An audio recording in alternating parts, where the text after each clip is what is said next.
দেখেছেন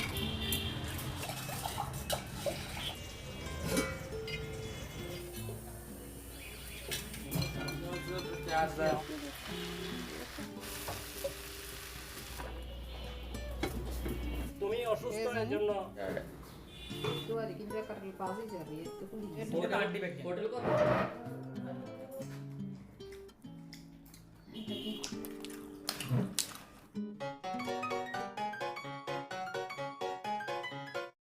আসসালামু আলাইকুম, সবাইকে রামাদান মোবারক জানিয়ে আমরা আজকের ব্লগটি শুরু করছি। আশা করি যে যেখান থেকে দেখছেন বেশ ভালো আছেন। আমি আল্লাহর অশেষ রহমতে আলহামদুলিল্লাহ এখন ভালো আছি। আমি আজকে অনেক লম্বা একটা ভিডিও নিয়ে এসেছি। সেটা হচ্ছে আমি গত 4-5 দিন মানে রোজার শুরুর দিকে 4 দিন পর্যন্ত অসুস্থ হয়েছিলাম। তেমন কিছু করতে পারিনি, যতটুকু মানে সহজলভ্য জিনিস করার দরকার সেগুলি করেছি। 4 রোজার দিন আমার এন্ডোস্কোপি করা হয়েছে। সব মিলিয়ে এরপরে আস্তে আস্তে ডাক্তার দেখানোর পরে ওষুধ খাওয়ার পরে কিছুটা সুস্থ হওয়ার পরে প্রায় 1 সপ্তাহ পরে রোজার এই ইফতারগুলি তৈরি করছি। সেই দিয়েই আজকের ব্লগটি শুরু করলাম। আজকে বানাবো নান রুটি, তান্দুরি চিকেন আর হচ্ছে একটু সালাদ করব, একটা সস করব সেগুলি। এখানে দিয়েছি 6 কাপ আমি আটা, দিয়েছি ইস্ট, দিয়েছি লবণ, দিয়েছি চিনি, দিয়েছি তেল। সবগুলোকে ভালো করে আমি মেখে নেব, শুকনো আইটেমগুলোকে আর কি। হালকা কুসুম গরম পানি করে নিয়েছি কেটলিতে, সেটাই দিব। পরিমাণটা আমি স্ক্রিনে দিয়ে দিয়েছি, আপনারা দেখতে পেরেছেন। ধীরে ধীরে পানি দিব আর একটু মুথে নিব আর কি। তো আমরা পরোটার আটা যেরকম করি সেরকমই, তবে বেশি হার্ড করা যাবে না, একটু সফট করা লাগবে আর কি, মানে একটু নরম নরম করতে হবে, তাহলেই নান রুটিগুলি সফট হবে। আমি অল্প অল্প করে পানি দিচ্ছি আর অল্প অল্প করে এগুলিকে একটু পানি লাগিয়ে নিচ্ছি, তারপরে হাত দিয়ে একবারে মুথে নিব। আর এগুলি একটু স্টিকে আটা হয়, তাহলে ভালো হয় আর কি, স্টিকি স্টিকি। ভালো করে মুথে নেওয়ার পরে এখন হাতে একটু তেল লাগিয়ে এটাকে রেস্টে রেখে দেব।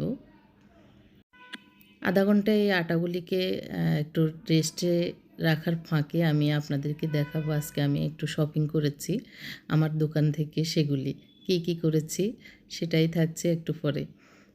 আশা করি আমার যেরকম ভালো লেগেছে এগুলি নিয়ে আপনাদেরও ভালো লাগবে আমি যখন ইউজ করব তখন দেখে। আমি একটু অলিভ অয়েল দিয়ে এটাকে আটাগুলিকে আর কি মেখে রেখে দিচ্ছি। আপনারা চাইলে যে নর্মাল সয়াবিন তেল দিয়েও এভাবে মেখে রেখে দিতে পারেন।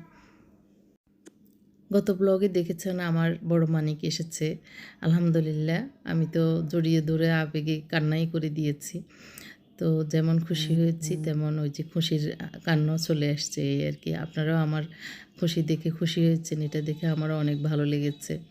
তো ও তো আসছে, এর আগে থেকে আমি বাড়ি থাকা অবস্থায় একটু অসুস্থ হয়ে পড়েছিলাম, সেই কারণে আসার পরেও ও আসছে, কিন্তু আমি একটু অসুস্থ হয়ে ছিলাম। তো ডাক্তার দেখানোর পরে এখন আলহামদুলিল্লাহ ভালো আছি। শপিংগুলি একটু আস্তে আস্তে খুলে দেখাচ্ছি। একটা হ্যান্ড ব্লেন্ডার নিয়েছি, আমার আগের হ্যান্ড ব্লেন্ডারটা নষ্ট হয়ে গেছে, এখন কাজ করতেছে না। তো আমিনাকে দিয়েছি, ও যদি ঠিক করে ও ইউজ করতে পারে করবে। একটা ট্রে নিয়েছি, একটা গ্রাইন্ডার নিয়েছি। গ্রাইন্ডার যদিও আমার আছে, তারপরে একটা রেখেছি কারণ এটা ভালো জিনিস, অনেক সময় ভালো আসে না, এখন যেহেতু আসছে এটা রেখে দিয়েছি। আর এই বড় কার্টুনটাতে আমি একটা কাস্ট আয়রনের ফুল সেট রেখেছি আমার জন্য। তো আমার স্টাফেরা ওরা মেমো করে দিয়েছে প্রায় 47,000 টাকার জিনিস। মেমো দেখে তো আমি হাসতেছি আর বলছি যে ওদেরকে ওদের স্যারের থেকে এই টাকা নিয়ে নিতে, কারণ আমাকে আমার জন্মদিনের গিফট দেয় নাই, ম্যারেজ ডের গিফট দেয় নাই। তো এগুলি গিফট হিসেবে আমার এই জিনিসগুলি। তো এখানে কাস্ট আয়রনে 7 পিস আর ঢাকনাসহ যদি হিসাব করে 11 পিস হয়। পুরো সেটই আমার জন্য রেখেছি, তবে একটা পাতিল এখনও আসেনি। 2টা ফ্রাই প্যান, একটা গ্রিল প্যান, একটা এমনি নর্মাল ফ্রাই প্যান, আর একটা 28 সিএম পাতিল, আরেকটা 30 সিএম পাতিল, সেটা আসেনি এখনও, দোকানে আছে। তো এটা কী কারণে ওরা দিতে পারেনি, পরে দিবে বলছে। আরেকটা সিরামিকের হাঁড়ি নিয়েছি, হাঁড়িটা আমার আগের যেটা একদিন রান্না করেছি ভিডিও করার জন্য, সেটা কোনো একটা বোনের বাসায় চলে গেছে। আমি পরে আফসোস করতে, করতে আমার তো এই হাঁড়িটা অনেক বেশি পছন্দের ছিল। তো তারপর আবার যখন আসছে তখন আগেই আমি শুরুতে নিয়ে নিয়েছি আমার জন্য। এই যে একটা ছোট মিল্ক প্যান বলা যায়। তো আমার তো ছোট, ছোট পাতিলগুলিই পছন্দ।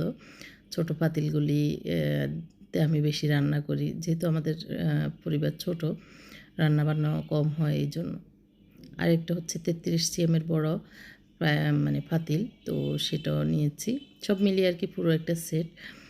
আপনারা চাইলে এই কাস্ট আয়রনের সেটগুলি নিতে পারেন। সেট এখন নেই। এখন কয়েক পিস আছে। ফ্রাই প্যান, গ্রিল প্যান আর ওই চারকোনা যেটা সেটা এই কয়েকটা আইটেমে আছে। তো এগুলি আসলে জনম, জনম চলে যাবে। আরেক হচ্ছে খুবই স্বাস্থ্যসম্মত সিরামিক, কাস্ট আয়রন আর মাটির জিনিসে রান্নাবান্না করা উচিত। কারণ এখন তো ক্যান্সারের হার এত বেশি বেড়ে গেছে। আমরা আমাদের স্বাস্থ্যের কথা চিন্তা করে ভালো জিনিসে রান্নাবান্না করে খাওয়ার চেষ্টা করব। কারণ এখান থেকেই রান্নার যেই পাত্রগুলো ওখান থেকে নাকি ক্যান্সারের উৎপত্তি হয়। তো আসলে চেষ্টা করছি স্বাস্থ্যসম্মত পাতিল বা স্বাস্থ্যসম্মত জিনিসপত্র ইউজ করার। তারপরে এর ভিতরে মানে 100% তো আর হয়ে ওঠে না। তো যতক্ষণ পারা যায় ততক্ষণ তো করা মানে করা উচিত। তো সিরামিকের হাঁড়িতে রান্না, কাস্ট আয়রনের পাতিলে রান্না চাইলে আপনারাও চেষ্টা করতে পারেন রান্না করতে। আর এগুলি পেতে হলে আমাদের অনেকটা প্রোডাক্ট পেজে আপনারা নক করতে পারেন। একটা সিরামিকের হাঁড়ি আনছি দোকান থেকে, একটা গ্রাইন্ডার, একটা হ্যান্ড ব্লেন্ডার কালারটা সুন্দর আছে, সুন্দর একটা কালার, এটা জগ সহ। তারপরে হচ্ছে একটা ট্রে, এটা আমার ডাইনিং টেবিলে টি টেবিলের উপরে রাখার জন্য অনেক সুন্দর, অনেক বড় সড়ো আছে এটা। তারপরে হচ্ছে এটা হচ্ছে স্কোয়ার শেপের একটা ডিশ, এটাতে সার্ভ করা যাবে, যেন কোনো কিছু রান্নাও করা যাবে। এগুলিতে সবগুলিতে রান্না করা যাবে। এটা আজকে চিকেন বারবিকিউ করব। আর হচ্ছে নানটা তো এটাতেও শিখতে পারি, তারপর সেটা হয়ে গেছে অলরেডি। এগুলো আমার আজকের কেনাকাটা। গ্রাইন্ডারটা হচ্ছে গ্রাইন্ডারটা আনার পরে এখন চিন্তা করতেছি বাড়িতে নিয়ে যাব। বাড়িতে মাঝে মধ্যে গেলে তো লাগবে। এমনিতে আমি মশলা বা আদা রসুন পেস্ট করে বক্সে ডিপে করে মানে ডিপে রেখে নিয়ে যাই। তারপর মাঝে মধ্যে মেহমান অতিথি বেশি হয়ে গেলে বা শেষ হয়ে গেলে তখন কি করব, এটা মাথায় এসে ভাবতেছি এটা বাড়িতে নিয়ে যাব। দেখি কি করা যায়। এখন চলে এসেছি ওই যে খাবারের প্রিপারেশান। তো নান রুটি বানাবো, সেজন্য ভাবলাম যে একটু রসুন কুচি করে নিই। রসুন কুচি তো এখন সব রেসিপিতে লাগবে একটু পরে। তো নান রুটির উপরে একটু রসুন আর হচ্ছে একটু ধনিয়া পাতা যদি লাগিয়ে দিই, দেখতেও সুন্দর লাগবে, খেতেও ভালো লাগবে, মানে গার্লিক নান রুটি হয়ে যাবে। তো ভালো করে চপ করে নিয়েছি। আর এই চপারটা এত ভালো, আপনারা চাইলে এই চপারটা নিতে পারেন। আমার পেজে এখনও অ্যাভেলেবেল আছে। এটার দাম আগে বেশি ছিল, 1150 টাকার মতো, এখন 1000 টাকায় দিচ্ছি ডিসকাউন্টে। তো ভালো কোয়ালিটিরটা এনেছি, আপনারা চাইলে এই চপারটি নিতে পারেন। আর এটা তো আমার হাতের লাঠি, সবসময় ইউজ করি, সবসময় দেখাই। এক বাটি হয়েছে, এগুলি আমার আজকের রেসিপি সবগুলোতেই লাগবে এই জন্য। আর এই যে আটাটা ফুলে পুরো বাটি হয়ে গেছে। আর এই জিনিসটা করতে খুব মজা লাগে, বাতাস বের করা আটার। তো ভালো করে একটু মথে তারপরে একটু ইয়ে করে নিব, মানে কি বলে লুচি বানিয়ে নিব আর কি। যতটুকু আমি আজকের রুটি বানাবো একটু মোটা করে বানাবো, যাতে একজনের একটাই হয়ে যায়। তো এরকম করে একটু সবগুলোকে সাইজ করে নিব। তো এখন চলে এসেছি বানাতে। আমি এটা কাজটা করছি একটার দিকে মেবি, কারণ হচ্ছে নান রুটিগুলিকে আগে একটু হালকা বানিয়ে হালকা সেকে রেখে দিব। তো সন্ধ্যা যখন, মানে সন্ধ্যা বলতে বিকেলে যখন ইফতার তৈরি করব, তখন ভালো করে চেকে নিব আর কি, গরম গরম খাওয়া হবে। তো একটু গার্লিক আর ধনিয়া পাতা লাগিয়ে নিয়েছি। এই ফাঁকে আমার ভিডিওটা স্কিপ হয়ে গেছে, মানে ভিডিও হয়নি আর কি, ভিডিও রেকর্ড বন্ধ হয়ে গেছিলো। তো যাই হোক, এটাকে আমি হালকা তাওয়াতে দিয়ে সেঁকে নিচ্ছি। এখন কোনো বাটার দিব না, কিছুই করব না, জাস্ট এপিট ওপিট একটু হালকা ছেঁকে নেব, বেশি ছেঁকবো না। যাতে শুধু যতটুকু মানে একটার সাথে একটা না লেগে যায় ততটুকুই সেঁকে নেব। এই যে এর ভিতর সবগুলি বানানো হয়ে গেছে অলরেডি। আমি একটা দুইটা বানিয়ে দেখিয়ে দিয়েছি রেহানাকে, বাকিগুলি রেহানাই বানিয়েছে, তবে সাইজগুলি দেখেন এক একটার এক এক রকম হয়েছে। যাই হোক, পেটে যাবে, এগুলি কোথাও শোপিস হবে না, এই জন্য ভাবলাম থাক আর কিছু নাই বলি। তো এই তো ঢাকনা দিয়ে রেখে দিব, বেশি জোরে ঢাকনা দিব না, তাহলে ইয়ে হয়ে যাবে, নরম হয়ে যাবে বেশি। এখানে আমি বারবিকিউ চিকেনের জন্য নিয়ে নিচ্ছি একটু বারবিকিউ মশলা, প্যাকেট মশলা রাঁধুনি, দিয়ে দিচ্ছি আদা রসুন। রসুনটা একটু বেশি দিয়েছি, আদাটা একটু কম দিয়েছি। মুরগির গোশতে আদা কম রসুন বেশি। আর দিয়ে দিচ্ছি লেবুর রস 1 টেবিল চামচের থেকে একটু বেশি দিচ্ছি, যেহেতু মুরগি গোশত বেশি। আমি মুরগি গোশত যেভাবে আমরা রেগুলার রান্না করি সেগুলিই নিয়েছি, হাড় সহে। এখন দিয়ে দিয়েছি লবণ পরিমাণ মতো, দিয়ে দিচ্ছি চিনি, না সরি, এটা চিনিই দিয়েছি। আর দিয়ে দিচ্ছি গুঁড়ো দুধ, আর দিয়ে দিচ্ছি বেশি করে একটু গুঁড়ো মরিচ। জিরা ধনিয়া পাউডার প্রায় 2 টেবিল চামচের মতোই দিয়েছি। আর দিয়ে দিচ্ছি সরিষার তেল। এখন দিয়ে দিব সয়া সস, আমি আমার আন্দাজ মতো আসলে দিচ্ছি। আর লবণটা আসলে শুরুতেই দিয়েছি, লবণ এবং চিনি একসাথে। তো ভালো করে মেখে ঢাকনা দিয়ে রেখে দিব। এখানে সস যাবে আরও, চিলি সস এবং টমেটো সস। তো আমার বাসুর মেজবাইয়া এসছে, উনি ওনার মার সাথে গল্প করছে, আর এদিক দিয়ে আমি আমার কাজগুলি আস্তে আস্তে করে যাচ্ছি। জোহর নামাজ পড়ে এসে এখন আগে বুটগুলি সিদ্ধ বসিয়ে দিচ্ছি। বুটটা সিদ্ধ হয়ে গেলে একটা কাজ বড় এগিয়ে যায়। আমার হাজব্যান্ড সকালে কোথায় গিয়েছেন, ওখান থেকে আসার সময় বলল যে কিছু লাগবে কিনে, তো আমি পাতাকপি, ক্যাপসিকাম, গাজর এগুলি আনতে বলেছি, একটা মেয়োনিজ আনতে বলেছি, সেটাও এনেছে। তো এই ফাঁকে আমি আগে বুট সিদ্ধর সময় আমি ভালো করে বুটটাকে ধুয়ে ছোলাটাকে আর কি ভিজিয়ে থাকি, তারপর ছোলার পানিটা আমি সিদ্ধর সময় দিই। আপনারা গুগলে সার্চ দেবেন, সে মানে ভিজানো ছোলার পানিটা স্বাস্থ্যের জন্য অনেক উপকার। তো এই জন্য একটু সেদ্ধর সময় পানিটা দিয়ে দিলে ভালো। পরিমাণ মতো লবণ আর একটু গুঁড়ো মরিচ দিয়ে সিদ্ধ করে নিচ্ছি। আমি এমনি লবণ দিয়ে সিদ্ধ করি বেশিরভাগ সময়, কম সময় গুঁড়ো মরিচ দিই, তাহলে ভাজার সময় এই ছোলাটার কালারটা সুন্দর হয়। তো ব্রোকলি এনেছে, উনি বললো যে একটু কেটে তুমি যে আগে করতা সবজি ওইটা করো, সব মিক্স সবজির একটু চাইনিজ টাইপের, মানে সিদ্ধ হালকা সিদ্ধ করে একটু কসকসে রেখে ওইভাবে করা আর কি, চাইনিজ টাইপের, তবে ওই যে সস টস ছাড়া আর কি। তো আমি বকা দিচ্ছি মূলা কেন এনেছে, কারণ এখন রমজানে এই সবজি খাওয়াই হচ্ছে না, খাওয়াই যায় না। রাতে সন্ধ্যা রাতে এবং সেহরিতে বাতি খাওয়া হয় না আমাদের।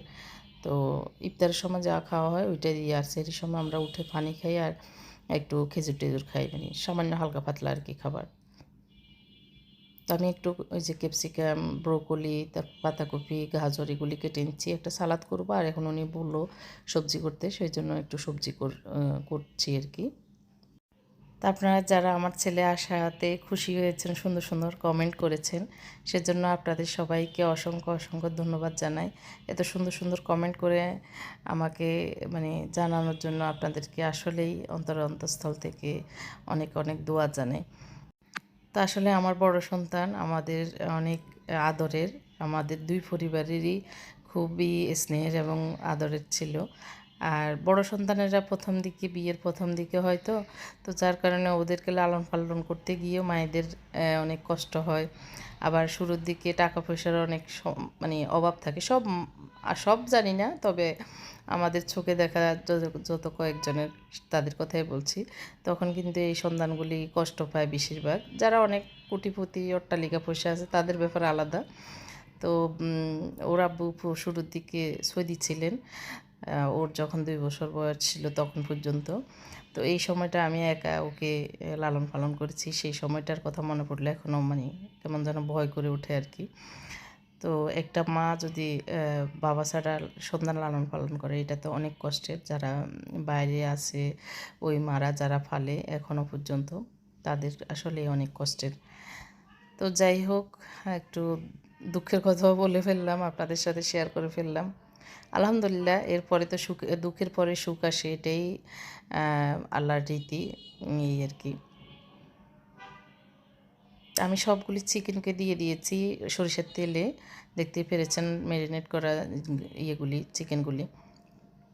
আস্তে আস্তে এগিয়ে নিচ্ছি, কারণ না হয় পরে ঝামেলা হয়ে যাবে। আমার বাসুরকে অনেক করে চেয়েছিলাম থাকতে, উনি থাকবেন না, ওনার কিছু ওষুধ টষুধ খেতে হয়, তারপরে অনেক রেমেডি খেতে হয়, এই জন্য একটু অসুস্থ, তো এই জন্য এগুলি বলে যে এগুলি তো অনেক লোভনীয় খাবার, হাতে মানে নিজেদের ঘরোয়া খাবার, কিন্তু কি করব, ওনাকে চলে যেতে হলো, এই আর কি। তো আমি সবজিগুলোকে একটু হালকা ভাপ দিয়ে নিব আর কি, সেদ্ধ করে নিব। আর এই তো চিকেন থেকে অনেক পানি বেরিয়ে গেছে, আমি তো পানি ছাড়াই দিয়েছি, তো এই পানিতে সেদ্ধ হয়ে যাবে, আর কোনো পানি দিব না। নতুন পাতিলে রান্না করার মজাই আলাদা, তাই না? একটু লবণ দিয়েছি, তো দিয়ে সিদ্ধ করে নিয়েছি। আর এই তো শসা, পাতাকপি এগুলি দিয়ে একটা সালাদ করবো, এই জন্য আমার বড় ছেলেকে, ও চলে আসে আসলে কাজ করতে টুকটাক, আমার ছেলেরা আসলে টুকটাক কাজ করে। তো ও আসাতে এখন কি হয়েছে, আমি বড় ছোটোটা মেজোটাকে বলতেছি, বকা দিচ্ছি আর কি। ও আসাতে ওরা দুজন একদম পা উঠাই ফেলছে, ওরা আর রান্নাঘরে বেশি একটা আসে না, দেখতেছে ভাইয়া করতেছে, এই জন্য ওরা আসতে ওদের রুমে থাকে। তো আজকে বকাই দিছি, কিরে তোরা তোর ভাইয়ার সাথে কেন আসতেছ না?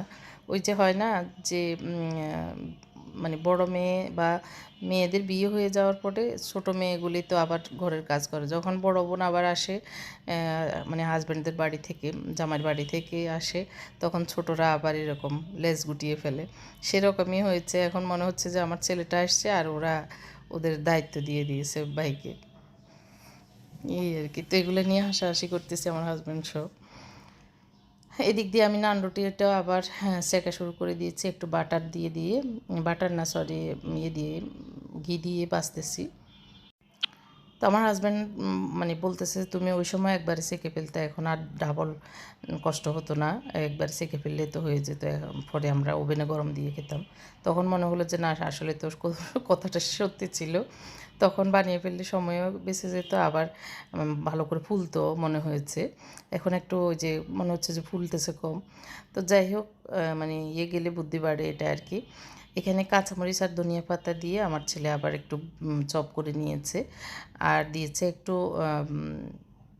ব্ল্যাক পেপার, লবণ।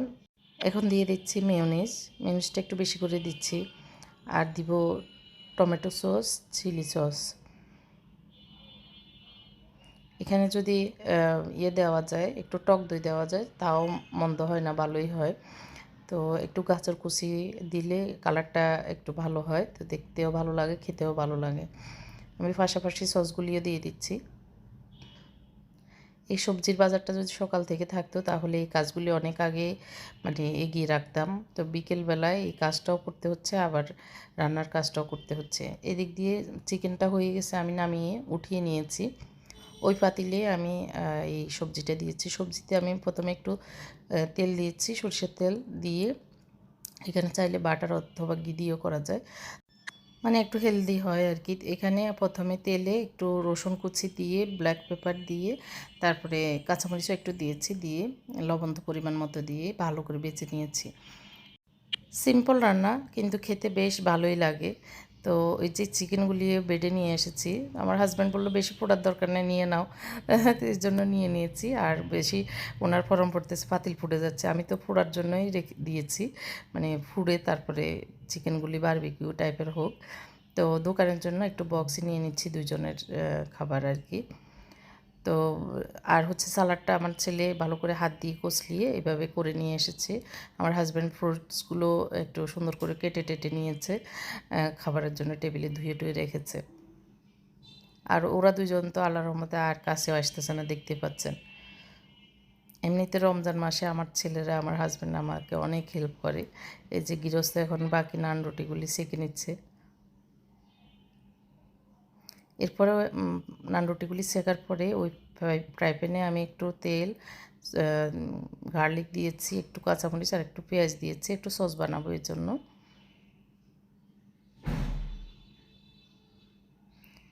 দিয়ে দিচ্ছি ওই যে মুরগিতে মুরগি ম্যারিনেট করার জন্য যে মশলাগুলি, সেইগুলি। তারপর দিয়ে দিচ্ছি একটু জিরা ধনিয়া পাউডার। এখন দিয়ে দেবো একটু মরিচ গুঁড়ো আর লবণ, আর দিয়ে দিব একটুখানি টমেটো সস, একটুখানি চিলি সস আর একটুখানি সয়া সস। যেভাবে মশলা আসলে ইয়েতে দিয়েছি চিকেনগুলিতে ম্যারিনেট করার জন্য, সেগুলি ভালো করে কষিয়ে নিব। খুবই টেস্ট হয় এভাবে এই সসটা বানালে, মানে নান রুটির সাথে খেতে ভালোই লাগে।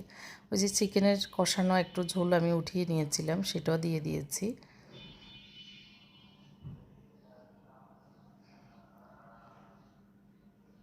এই তো ভালো করে হয়ে গেছে। এখন আমি চুলাটা বন্ধ করে বেড়ে নিচ্ছি।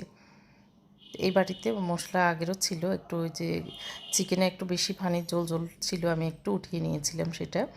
আর এই তো টেবিলে দিয়ে দিয়েছি। আজান দিব 1-2 মিনিটের ভিতরে। সব রেডি হয়েছে আলহামদুলিল্লাহ যথাসময়ে। প্রতিদিন একটা একটা ডাব আমি ইফতারে খাচ্ছি আলহামদুলিল্লাহ। আমার হাজব্যান্ড এনে দিচ্ছে, ওনাকে বলতেছে উনিও খেতে না, উনি খাবে না, আমাকে খাওয়াবে। যাই হোক, সবার পাতে একটু একটু নিয়েছি, ঘরের খাবার যেটাই হোক আলহামদুলিল্লাহ। তো মুতাইকে একটু সালাদ দিয়ে দিয়েছি।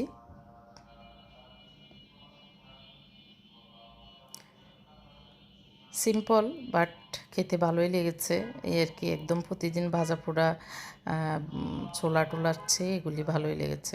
ছোলাটা আর ভাজিনি, কারণ ছোলা আর আজকে ওরা বললো যে খাবে না, এই জন্য। কেমন লেগেছে আর আজকের ভিডিওটি কমেন্ট করে জানাবেন, আর একটি লাইক দিয়ে যাবেন। আপনাদের একটি লাইক আমার কাছে অনেক বেশি ভালো লাগে, মোটিভেশন মিলে আপনাদের কমেন্টে। আর লাইকটা দেখলে মনে হয় যে সবাই পছন্দ করেছে আমার ভিডিওটি। আর যারা নতুন এসেছেন আমার চ্যানেলে, আপনাদের প্রতি রিকোয়েস্ট থাকবে আমার চ্যানেলটি সাবস্ক্রাইব করার। আসলে আমার প্রতিদিন বলতে মনে থাকে না, তো যেদিন মনেতে হয় সেদিনই বলা হয়। তো এই ছিল আমার আজকের ভিডিও। আমরা দুজনেই খাচ্ছি, সেটাই দেখাচ্ছি। ছেলেরা ওই পাশে খাচ্ছে ওর দাদুকে নিয়ে। আমার শাশুড়ি রোজা থাকেন না, তো উনি পারেন না, তো ওনাকে দিয়েছি, কিন্তু শক্ত খেতে পারছে না। তো আজকের মতো এখানেই বিদায় নিই। আবারও আরেকটা ভিডিও নিয়ে হাজির হব আপনাদের সামনে। সে পর্যন্ত ভালো থাকুন। আল্লাহ।